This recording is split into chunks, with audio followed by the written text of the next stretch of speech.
Welcome to Self-Critic Reviews, and today's Self-Critic is gonna review Vinland Saga Episode 8. Spoilers ahead.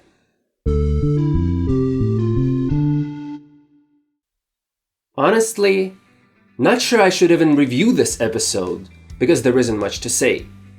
I just realized that Episode 6 was not anime original like I claimed, and was based on one of the chapters. So that was my mistake, in case you're actually watching these reviews and keeping track of their accuracy. I thought Episode 8 was much better than its predecessor. But unlike the episodes that we've watched thus far, this particular one had the biggest problem with pacing. Because essentially it only adapted one chapter, in addition to a couple of scenes scattered from other chapters here and there, namely with Floki, Canute, Torkel, and the King. By direct comparison, last episode adapted only one chapter as well, but the chapter was 88 pages long. The chapter this episode adapted is 42 pages. Feel the difference? That's why the sluggishness was so noticeable. The highlight of the episode was definitely Askeladd's duel with Thorfinn. I thought it was fairly well animated, and it does look like these sorts of dynamic fighting scenes are this studio's forte.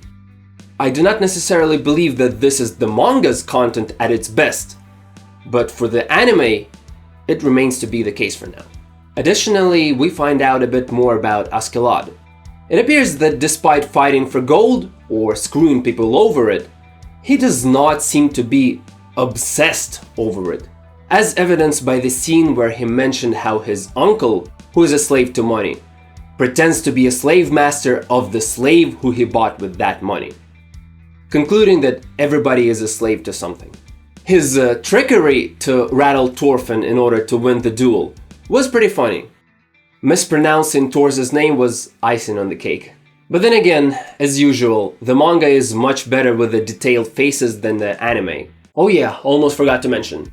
The 10-second flashback reminding us who Thor is in the middle of the duel was really funny and unnecessary. It's one thing for One Piece to do it, but Vinland Saga is supposed to be higher quality, better pace and no filler. Decent episode, let's wait for the next one. Thanks for watching.